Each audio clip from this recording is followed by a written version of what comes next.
Good afternoon. Welcome to Dr.B.R.Ambedkar Open University Teleconference in the Department of English. Today, the topic is Communication Skills from the Skills Enhancement course. We request the students to participate in the discussion. Kindly call the following numbers for further queries: 040 23 680 456. We invite eminent resource persons, Professor Rani Rajitha Madhuri, Dean, Faculty of Arts, Professor of English, to the teleconference. We welcome you, ma'am. Thank you. Now, I invite Dr. Bharati, Senior Assistant Professor, to the teleconference. We welcome you, ma'am. Thank you so much. I request Professor Madhuri ma'am to give introduction about communication skills course. Very good afternoon to all the students here, because our university introduced communication skills as a skill enhancement elective, and this is for the semester 4, and University Grants Commission has given permission for us for UG second year students as a compulsory skill enhancements course.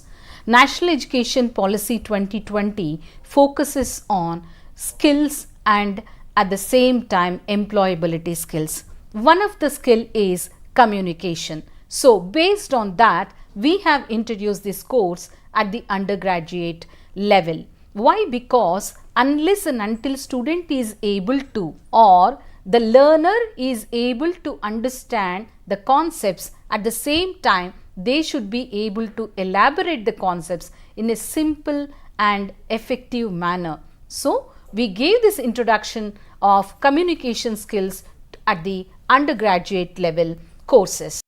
This course consists of it is a 2-credit course, and we have 2 blocks in this course. The first block is about understanding communication skills. What is understanding? Because it gives lot of information for us, specifically how to have a conversation or how to go about with that. The first unit, 4 units consist, the first block we have 4 units.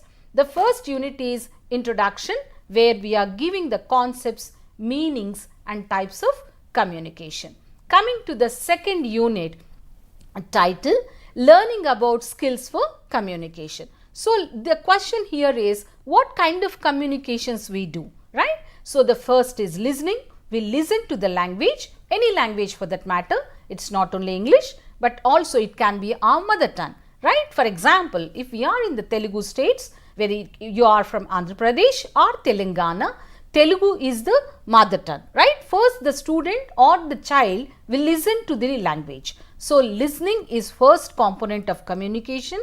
Whether you deliberately listen to that, or maybe the circumstances, whatever the language is exposed to the child, they will learn more than 10 to 15 languages at the age of 5, provided if they are exposed to the language, right? So the first communication skill is listening, then comes speaking, reading and writing. So these 4 components are given importance in the communication. This is again called as LSRW skills. Coming to the third unit, it is cultivating conversational skills.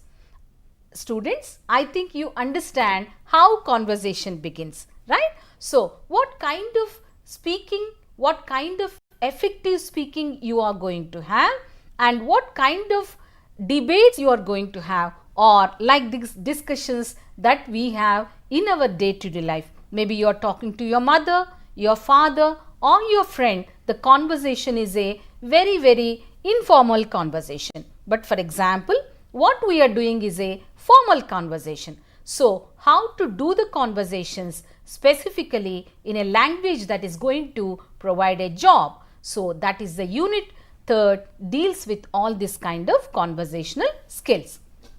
Coming to the 4th unit, because we are going to cover all the skills here. The first is listening, second is speaking, next is reading and writing. So we are focusing on the 4th unit on reading and writing. how to read. See, this is very important for us. If you read a newspaper, you are not going to concentrate on everything because it is a very casual reading. But if you are reading for your examination, you wanted to understand the concepts. At the same time, at the evaluation part, you are going to skim and scan. So, these are the two effective methods of reading. And coming to writing, how you are going to write and how you are going to be in a part where the writing makes a lot of difference for an individual. So, unit 1, 2, 3 and 4 in the block 1 gives a overall view for a students for LSRW skills known as listening, speaking, reading and writing. Going to the next block, because if you have the textbooks in front of you, please take the textbook. I will show the cover page as well because this is very important for a student to understand this. I think you all can see this, right?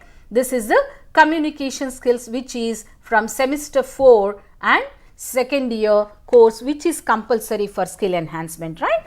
So, coming to the block 2, the first one is practicing communication. It is not only knowing about it, but how we practice. The first comes group communication. How do you communicate? Whether the discussion, debate or maybe it can be a informal discussion as well. So, what is the ultimate idea of communication? If you are in an organization or if you are in an university or a college or in a job, you should be having a better communication. How you are communicating, what kind of group you have, or if you are doing any task which is going to be in a group, then how you are going to be a leader, team leader, or if you are going to be a team member, then also communication is very important for us. So, unit 5 focuses on practicing communication. Coming to unit 6, it is persuasion, negotiation and motivation. Okay, you wanted to tell certain ideas or you wanted to convey your message in a very, very effective manner. Maybe the policy is not going to support you. Then how you are negotiating, how you are pursuing that specific problem, or how you are going to motivate yourself for a better communication. That's what we are going to discuss with ample example. I mean, ample examples are given in the unit 6. Coming to unit 7, I am just giving a bird's eye view for this so that you all can understand while reading the textbook in front of you, or you can listen to us through our BRAOU channels, right? Coming to the unit 7, developing the skills for communication in pursuit of career. Why we are doing this kind of courses? Is there any specific need for a career? Yes, definitely. For example, if you are applying for a job, then how you write your resume or how you are going to face your interview with confidence, at the same time how effectively, maybe they can take only 3 to 4 minutes for you at the time of interview, right? How to write your resume, because now it is a cutthroat competition outside the world, but how you are going to establish your argument or give the details in a crisp manner is how you write your resume or curriculum vitae. There is a difference between CV and resume. We will be coming to know about it in course of time, right? And last but not the least is jobs, right? When you are applying for a job, you should be able to have the competence, and it is not only desiring for a good job, but whether you deserve it or not. So, how to write a resume, how to face an interview, how to move about with a team, these all are discussed in the 5, 6, 7 units, and last one is social life. What is communication in social life? How we are going to be there with our peer group, how we are going to have a one-to-one conversation. This is what we are trying to see in the last unit of the course, that is communication skills in social life. Thank you, Dr. Divakar, for a wonderful introduction of me. At the same time, my dear students, I want to go to the course. I want you to open the course and see that, so that it will be easy for you to understand and the practice as well. Thank you. Thank you, ma'am. Thank you, Madhuri ma'am. I want to ask you a question like, can you give a bird eye view on communication skills? Yes. Thank you. Thank you, Divakar, for this wonderful question, because we are setting the tone why communication skills are required. The basic question will say, how do we communicate, right? The first question is, how we are communicating the moment we are born? This is a simple question. We start crying, right? Crying is a communication stating like the kid is alive, right? The first communication we do in our life is the moment we come out of the the womb of the mother, we cry. That's the first communication.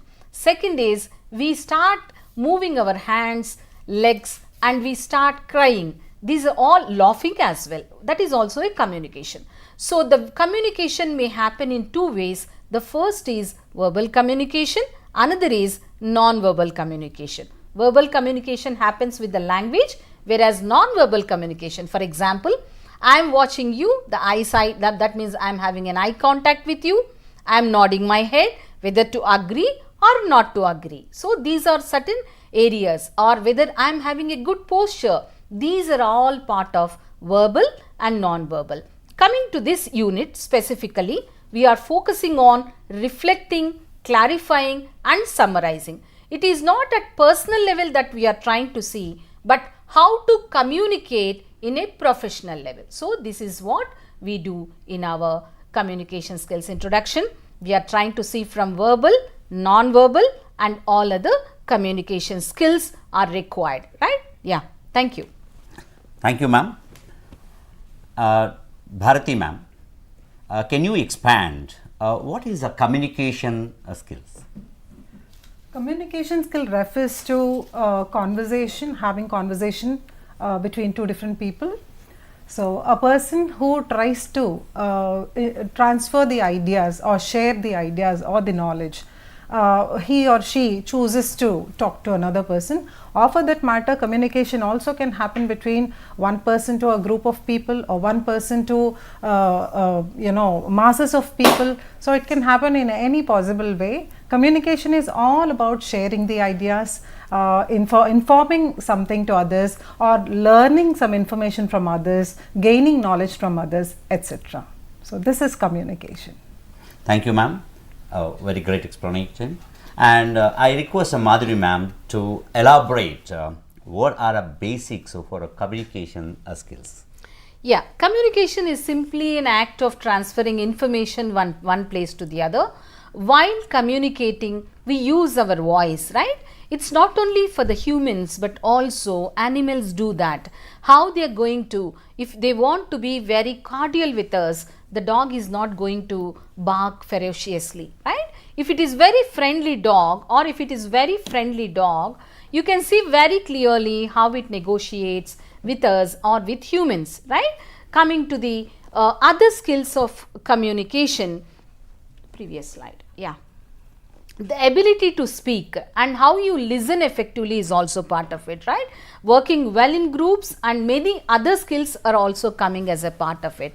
Second, coming to the interpersonal skills. What is this interpersonal skill? How we are going to see interpersonal skills specifically in the life, right? So it is not about that overnight we understand life skills or we learn life skills. It comes from our childhood, it comes from our school, it comes from our different environments that we are growing, the food that we eat, the clothing that we wear, the environment, all will define our interpersonal skills. For example, developing strong interpersonal skills specifically in professional and personal life. If you are having good interpersonal skills in your personal life, you will always have lot of friends and you know where to draw the line properly, right? When you have interpersonal skills in professional way, then what is the benefit of it? Specifically when you are working with in a working environment, seek there's generally with other staff, you want to have a strong interpersonal skills, because with your colleagues, with your customers or with your clients, if depending on the sector that you are working, you need to have interpersonal skills. For example, if you walk inside a bank, I'm just giving some example of our day-to-day life. because we are all required bank. Maybe we are doing online things, online banking we are doing, but if required something in a bank, the moment we go inside, the personal relationship manager will be there. They will ask you, sir, what do you want, or madam, do you want to apply for any loan, or what is the reason that you are visiting. So they are cordial to you, they are talking to you, and at the same time, if they find any difficulty in technical way, they should be addressing that. If they are good, or if they are cordial with the customers, definitely that's going to be a benefit for the specifically for the organization, right? And verbal communication is something which is very, very important for our interpersonal skills. The words that we use, the vocabulary that we use, and non-verbal communication, whether if you are pleasant and talking to them in a pleasant way, in a very simple and straight manner, these are all coming under verbal, right? Second thing is gestures. You are asking them to sit. Kindly sit, sir.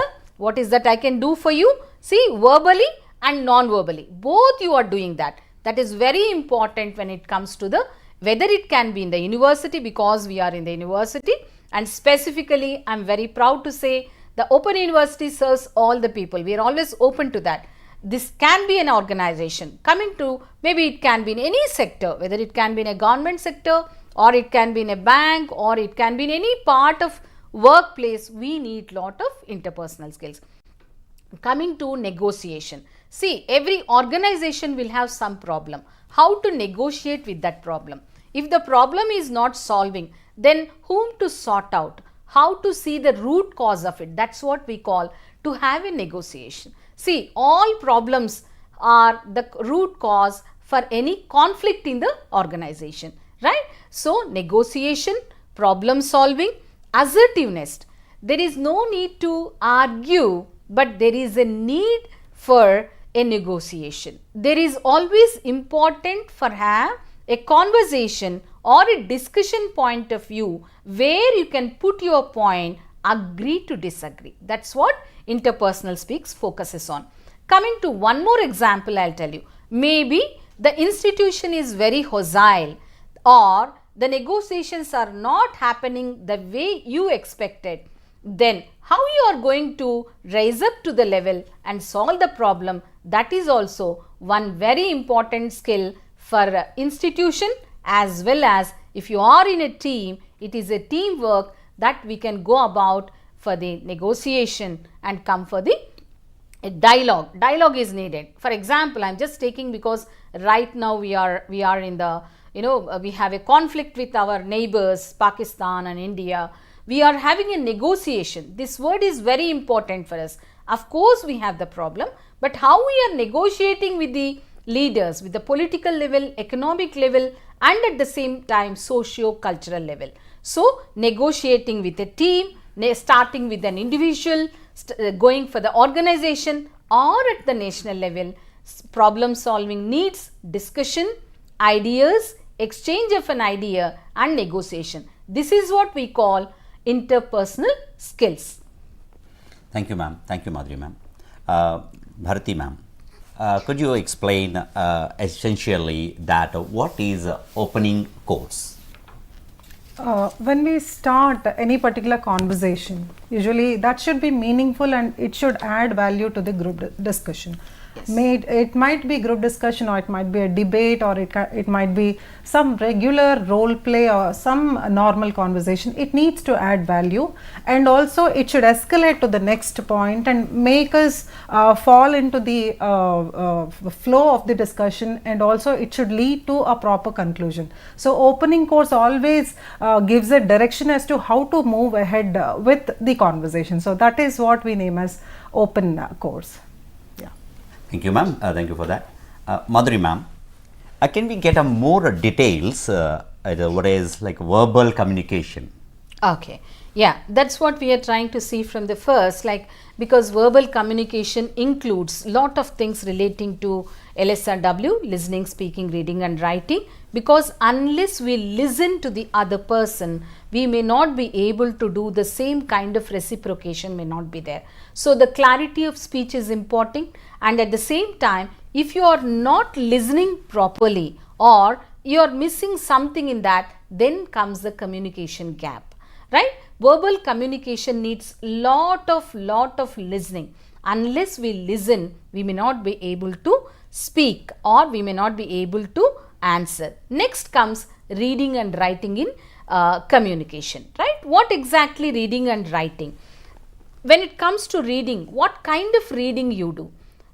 Go for the next one. Okay, yeah, go for the next one. It's okay. Yeah, go for the next one. Yes. At the first, what kind of formalities that we do in our opening communication when we are talking to the people, and it must be very clear to all of us to understand what exactly the need of the other side. That means the other person or the other institution, or the negotiation is happening on some problem, then how you are going to negotiate? Is it orally or is it in a written form? If you are writing, documentation is very important, right? If you are speaking to them, the conversation should always be open. That means you are not going to start with a negative negotiation, but we are starting at a place where it should be a win-win situation. That's what we call. So a friendly disposition and smiling face makes more, an encouragement for the others. Or if you keep a very blank face, you don't want to have any conversation, then the other person may not be able to communicate with you. That's what we call. We should be having an open communication, and at the same time you should reinforce. What is reinforcement? For example, now I am not able to see you, right? This is all something relating to the online classes, or because after the COVID, before the COVID, the education system has completely changed for us, right? No more I am going to see you in front of me. My classroom is not 40 to 60 people, but it is something about dynamics where you are listening from any part of India or any part of the world for that matter, right? So I am trying to see the camera, and how I am going to reinforce myself whether you are listening to me or not. That's the reason we always make in an academic assignments some kind of questions that we'll be asking, encouraging others to participate. For example, can you give a call to me right now so that I can, whatever the query you have, whether it can be from the course or from the other, I will be able to, support your argument, or I will be able to give some more information for you. These are some of the points that we always have to keep in our mind. Next one is how you are going to, as I rightly pointed out, starting with reading and then you write, right? So when it comes to listening, speaking, reading, writing, listening also happens in two ways. For example, if you are listening attentively, something is interesting for you, it is active listening. When you go for a movie, you don't watch it for 10 times. You just watch it for once, but you still remember the protagonist, specifically the hero or the heroine or the landscape very clearly, right? Why? Because you are actively listening to that. You are keeping all your senses. At the same time, you are enjoying the movie, right? Or you are watching a cricket match, right? Cricket is something like a religion for us in India. So, every moment you wanted to capture. So, you are attentively listening to that. Active listening. That's what we call active listening. What is passive listening? You will be listening but without any attention to that. So, these are certain kinds of listening. Active listening and passive listening. But all the time it is important, or there is a difference between listening and hearing. I'll give one example for that. If you are listening to the lecture, you are giving an attention to that, right? Of course, if you listen to the news, you just hear to the news, right? You hear to that. You are not paying attention to that. There is a difference between listening and hearing. We hear to news, we listen to lecture. Lecture needs a detail. Lecture needs an attention, whereas hearing don't need an attention. We may call it as a passive listening. When it comes to active listening, you are putting your mind, you are listening to that actively, consciously as well. So, these are the parts of effective listening and active listening. Thank you, ma'am. Very detailed you explained to the students. Thank you very much, ma'am. Bharati, ma'am, Yes. Please let the students know very detailedly about like reinforcement. Reinforcement has already been discussed, yet I would wish to give a few points about that, sir. When we usually converse with somebody, we also not only we just talk, but we also use our gestures. We change our posture. Sometimes we become silent. Sometimes we become slightly higher in our pitch and tone and modulation. We try to change our intonation. So we stress over certain things and we don't stress over certain things. So all these paralinguistic elements that we are adding to regular conversation is something you can name as reinforcements. For instance, if somebody wants to say yes, if they are very positive about something, they would say yes. But if they are not very positive about it, they might say yes. The voice changes, the modulation changes. Similarly, if somebody is happy and you can see my hands, if it is possible, I am clasping my hands, I am giving a reinforcement on the thought of me being very nervous at this point of time. If I am clasping, I am trying to tell people that I am very friendly. If my hands are very open, I am very friendly. And I am trying to scratch my forehead, I am trying to tell people that I am thinking about something. I am trying to create some situation and give them a clear picture about it. So every body language related element also reinforces our communication, and it is quite subconscious. It is not even conscious sometimes, but there is a way that we can definitely have a training on our own body language. We can subconsciously develop a very good positive body language while conversing, which brings us the desired results in a conversation. So that is what we name as reinforcement, sir. Thank you. Thank you, ma'am. Thank you for your detailed explanation. And Madhuri, ma'am, as you have explained about us listening skills, we want to know a very brief note about like effective listening. Okay. Thanks. See, effective listening needs a lot of components are there in that. First, specifically, when you are listening, as I said already, active listening and passive listening. Active listening needs communication, clear communication. When it comes to passive listening, you may not be paying any notice to the, or you may not be alert towards certain kinds of information. That becomes a passive listening. Or are you prepared for the listening? That is the first question. If something is interesting for us, then we wanted to listen to that, right? The preparedness is very important in active listening. If you are not prepared, if you are reluctant to that, or the conversation is not interesting for you, then definitely you become a passive listener. Like your body present, mind absent. That's what we call. In an active listening, you are listening with more attention. In passive listening, you are just listening, that's all. So preparedness for listening something is also very important. Avoiding distractions. For example, right now you are in mid of the traffic, but still you are wanted to talk in the mobile. This is something which is very alarming for all of us, right? You should be taking your vehicle and stopping somewhere and you should talk to them. But at the same time, what the people are doing a mistake here is they are talking and they are driving. That leads to, there is a lot of accidents happens because of that. So if you want to listen something or pay an attention, you must be able to concentrate on that. I'll give one more example. At the time of festival in our own towns and the places in our own residential areas, lot of loudspeakers will be there, right? The students will get they get demotivated, lot of sound pollution. At that time also we cannot listen. For a school, it should be a very calm and clear environment should be there for the student. So these are certain points where we can focus on specifically essential and effective active listening. One more point I want to dwell upon is if it is something to do with our social life or with our academic life or at the personal level, our personal life, listening is very important component to have a cordial relations with any other individual.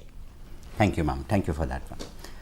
Bharati, ma'am, a very general question like saying that active listening, does it play any important role to the student in their academics? Yes. if it is active listening you are talking about, sir, definitely it plays an important role, because when we are listening to somebody, we tend to judge people and not really focus on listening most of the time. Like there is a lecture going on, some students are intelligent, so they already know what exactly is being taught, so they might not be very active. On the other hand, we see some students who are not really doing very well in the class might have the problem of not understanding what exactly is being explained in the classroom. Therefore, they might turn out to be passive listeners. So, either way, it is going to be a problematic situation in an academic setting. Therefore, there is a need that absolutely focused listening, like how ma'am already said, I am trying to reiterate the same thing. So, showing interest in the conversation or in the concept, and reflecting on it, and coming up with some queries, and these things would definitely, and not being judgmental towards what exactly being explained to them. These things actually make active listening very important for students, especially in an academic setting. So that's what I would talk about. Adding up to what Dr. Bharati, I want to give more information specifically when you are attentive in the classroom, because we are trying to see this from a learner's point of view, from the education point of view. For the student, if they are listening properly, half of the concepts are clear to them. As rightly pointed out by Divakar, in general listening is important, but in our classrooms, whether it can be at school level or college or in the university, it is very important for us, because unless you listen, we may not be able to understand, analyze, or maybe we cannot go for logical explanation of it. This is what Bloom's taxonomy specific about teaching and learning methods. We start with understanding, then we go on with the analysis. It's about information, understanding information, then we are going to see analysis, then there is a logic or not, and the pinnacle of it is creativity. So, if the student is unable to understand the basics of the concepts, or if they are unable to move towards analysis or logical reasoning, logic and reasoning is very important. That is what we are trying to see, not at the apex level, but that is the place where knowledge, skill component comes into the next step, right? The creativity comes at the last, and we are evaluating the students specifically about how they listen, how they read, how they write, and the writing component is only evaluated, but not at the listening component.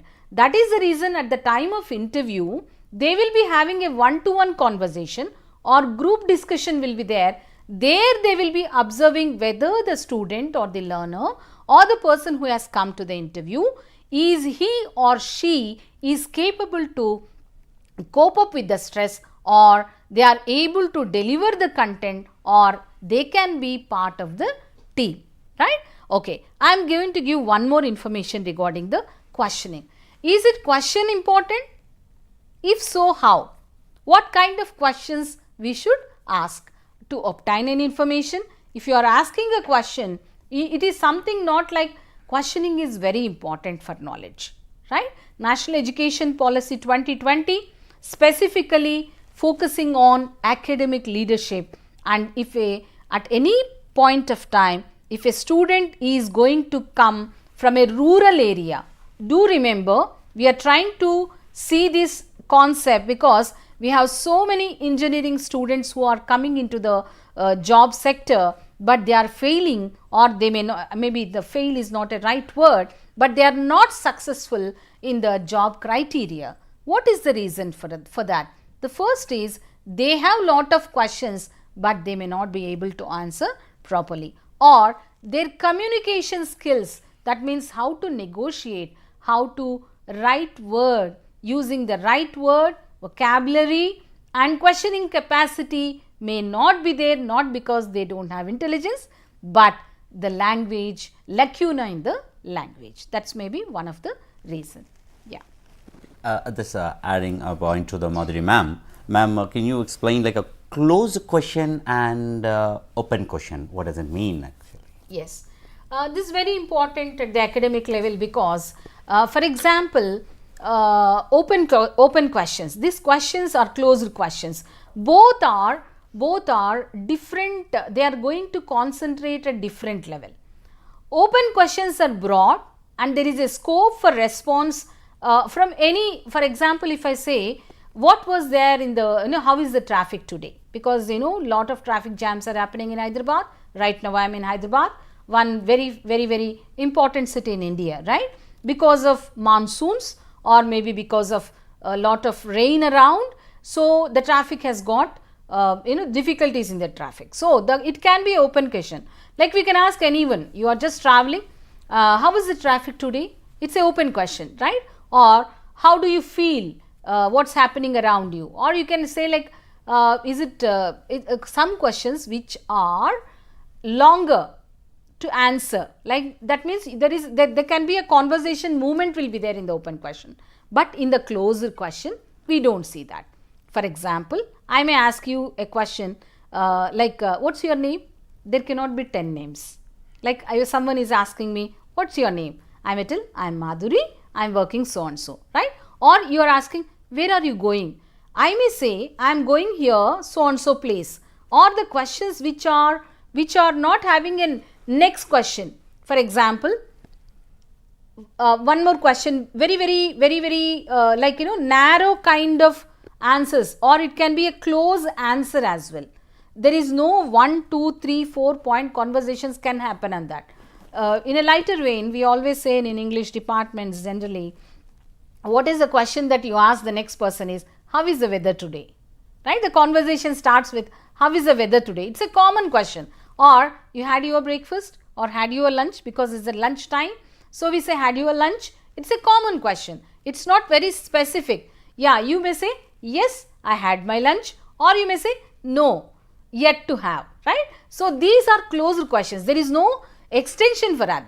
Whereas when it comes to open question, you can have second question, third question, fourth question, which are a continuation of it. It's not closed in nature, whereas open is closed in nature, but it's more openness will be there. Yes. Thank you, ma'am. Very detailed you have explained us. Bharati ma'am, can you elaborate what is a reflection and clarification? Definitely, sir. In an academic setting, there is a need that a student be very attentive to the session going on. He or she listens to it properly, thoroughly, not only in academic setting. For instance, you can go for any general setting, general conversations or general dialogues. There is a need that you listen to people carefully, like how ma'am already mentioned that active listening is most important in all the spheres of life.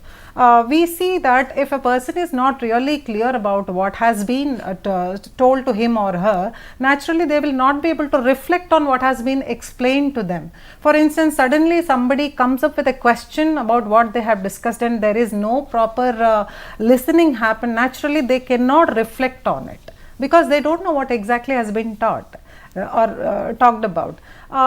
When they are able to focus on the information that is being told to them, they will also be able to reflect on it, and also they can ask for some more clarification as to what else can take place in the process. For instance, you can avoid misunderstandings through this. You can build some trust in it, in the relationship. You can develop very good relationship, and you see that you foster a wonderful social aura around you, because you are an active listener and you have the ability to not only reflect on the discussion but also to clarify on the discussion. So there is a need that one needs to listen to things properly, and not only listen but also reflect and clarify things. Thank you, ma'am. Thank you for that one. And I want to add a point that, dear students, the discussion is going on. You can call back to us on the phone numbers 040-236-80456. And here, Madhuri ma'am, we want to ask you that, like, what is summarizing? Okay. So at the time of drafting, or when you are trying to have a conversation, it can be in the verbal or non-verbal, or it can be verbal and non-verbal as well. When we said it is active listening, you are listening to that, you are reciprocating to the answer, or you are giving an explanation to that, and in the end we give summarize, right? How you are going to have a main points. For example, I'll take one example in our own classroom. I am teaching a poem. So I give an introduction about the author and I am going with the poem. I read the poem, then I am giving the keywords. I am trying to explain. First I recite the poem, then I go on with some explanations. I give a critical point of view and then I summarize by stating these are some points which are very important for us, or take home points for us, specifically the poem, the poet, and what kind of writing he is giving, what is the idea behind that.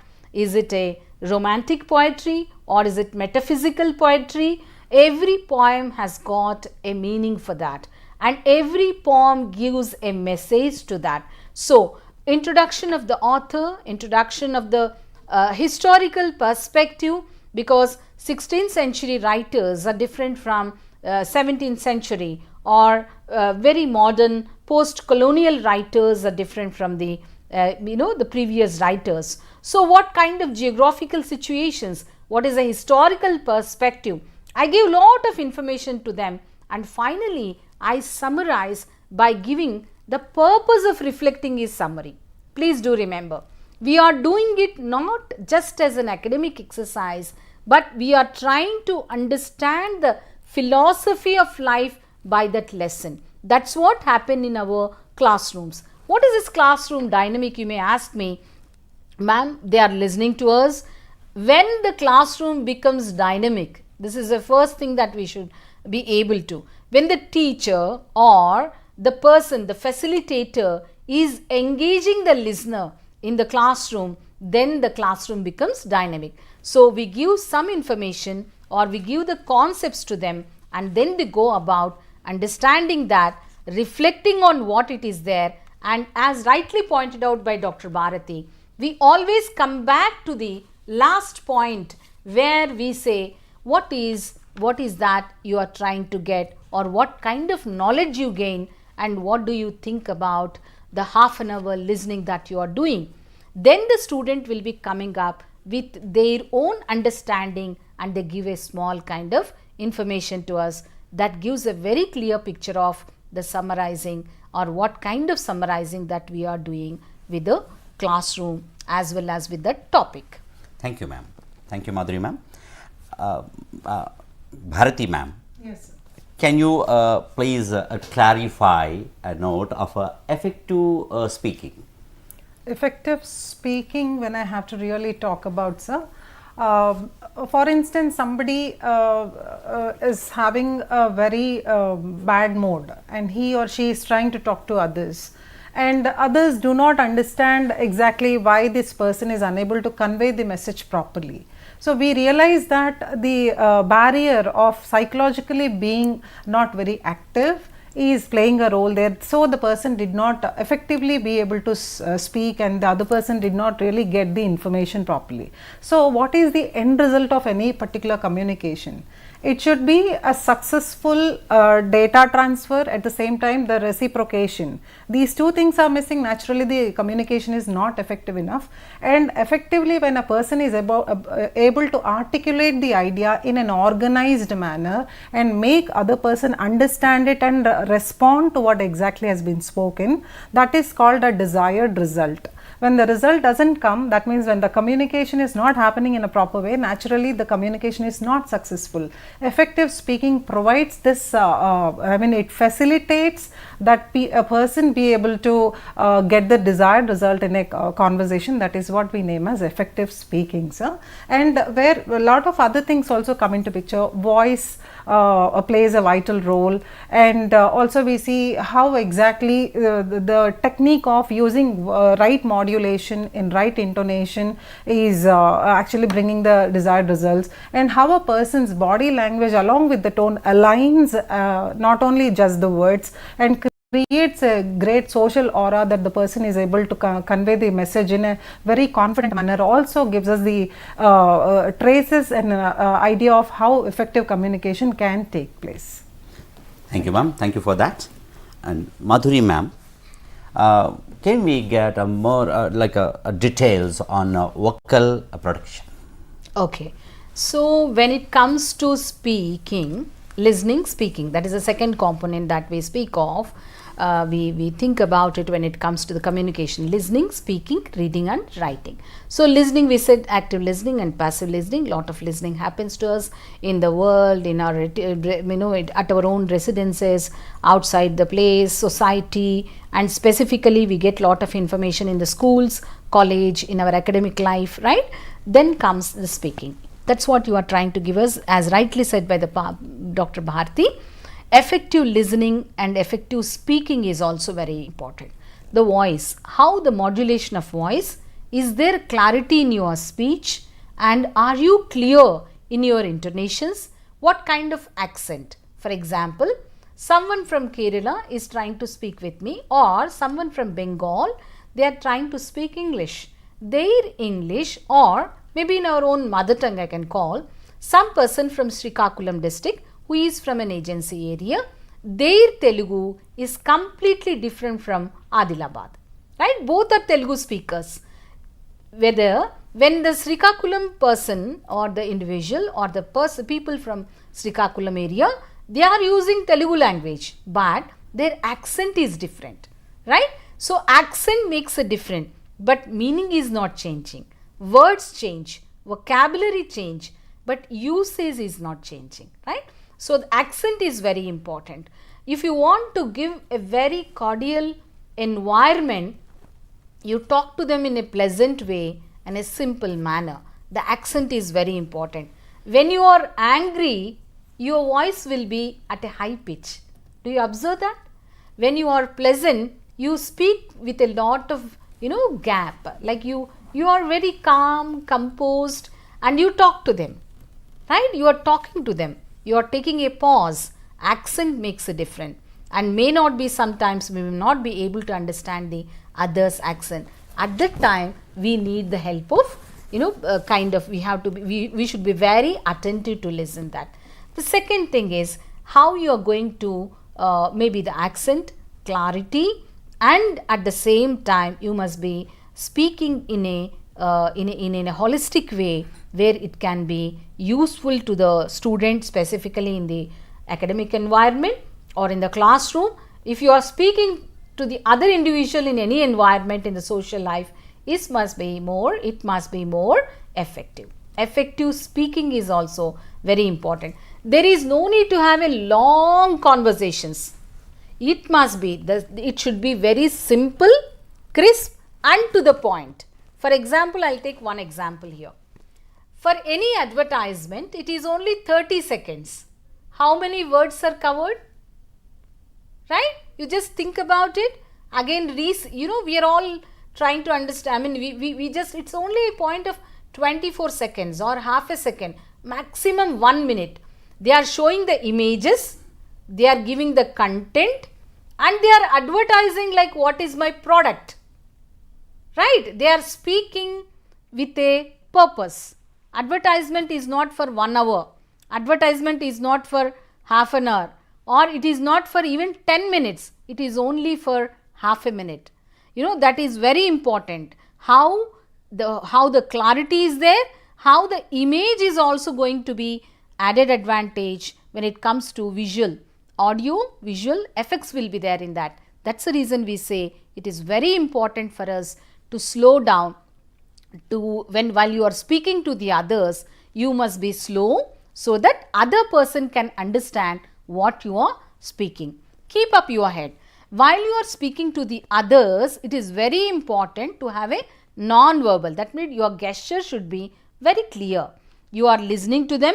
That must be giving an assurance to the other person or reinforcements to the other person, like, okay, the person is listening to me. Then the other person also responds in a proper way. Last but not the least is pause. Why do you pause?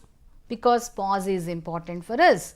Without the pause, we can't even breathe, right? I am talking to you, I am taking, inhale and exhale is happening, but pause is required because that gives a clarity of the tone, with what intention you are speaking and what kind of knowledge transfer is happening. This is all important in the effective speaking, specifically when it comes to the classroom environment. We are more worried about the classroom because it is about the academic skill orientation. Thank you, ma'am. Adding the point to you on, pause works a lot of that even. And vocal productions, you have said very nicely, the clarity of voice and everything. Ma'am, Bharati ma'am, I want to ask you that clearly, a brief note on non-verbal communication. Yeah, definitely, sir. Non-verbal language plays a vital role. There is a statistics if we come across, only 8 to 10% of our words usually communicate, and 40% of our communication happens through non-verbal gestures. And rest of the thing happens through the paralinguistic elements, like how I earlier mentioned and ma'am also mentioned, it happens through the intonation and other things. However, coming to this non-verbal language and communication, we have to really be mindful of how subconsciously we are behaving anywhere during our conversations, during our discussions. For instance, somebody is extremely nervous, he or she might have the habit of biting the nails.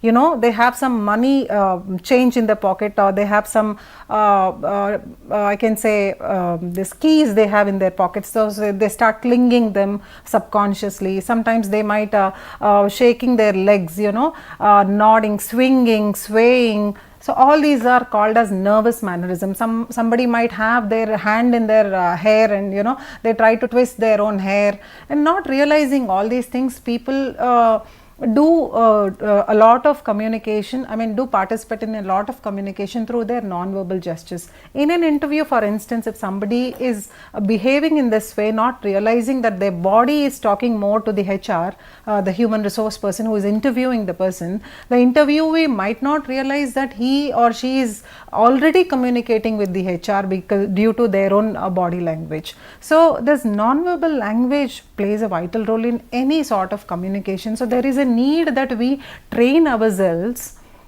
in our own behavior. If we see any great leaders, for instance, be it the national leaders or local leaders, anybody, they train themselves, they become conscious about their own body. So how are they keeping their body when they are giving speeches? We can observe. Somebody might have an open hand telling that I am a very friendly person. Somebody might have a folded hands where they are giving a sense that they are not open to the questions. So anything and everything we are doing, sometimes our silence speaks a lot. When we are very silent, we are giving the other people some sense that we are angry, or we are disappointed, or we are happy with the decision, so we are half agreeing with the decision, or sometimes it could be anything else. So including silence, be it anything, be it a gesture or a posture or an eye contact or a handshake, or it could be anything, not only verbally with words but also non-verbally also we speak to people a lot. So this is about non-verbal communications. Adding up to what Dr. Bharati was trying to give an information regarding non-verbal communication, verbal communication is only 40 to 45%. Non-verbal communication plays a vital role in our lives. The moment we are born, we start communicating with our parents, with our mother by two things. One is when we are hungry, we cry. When we are happy, we smile. That's the first communication we do non-verbally, right? Children are the best communicators. And then we come to our normal life. When you are talking to the others, as rightly pointed out by Dr. Bharati, the gestures, the body language, the eye contact, and at the same time, it shows your confidence level, right? Are you comfortable? Are you comfortable with the environment? Are you comfortable with yourself? These all are coming under the non-verbal communication. Some gestures and some kind of lot of things happen in non-verbal communication. For example, what I am doing now, it's very clearly showing what this non-verbal communication, like I am moving my hand, right? Openly I am moving my hand. It is defining a statement. For example, when I said this is a body gesture, then the posture that I am sitting, that shows like I am confident. The eye contact I got, maybe if you are in front of me, I may be watching you, or I may be talking to you in person. But now I am online, so it is online conversation is happening. I am watching or generally if you are watching them, or if you are talking to them, there should be an eye contact. Then comes the paralanguage and closeness and personal space. If you are very close to your parents, or generally we are close with our family people, that is what we call proximity, right? In the general places, the space and voice matters. This is also one thing. If someone want to have a very cordial conversation, we sit with them and we talk to them, or we are talking to them in a manner where the conversation happens. So that is what we call the spaces, right?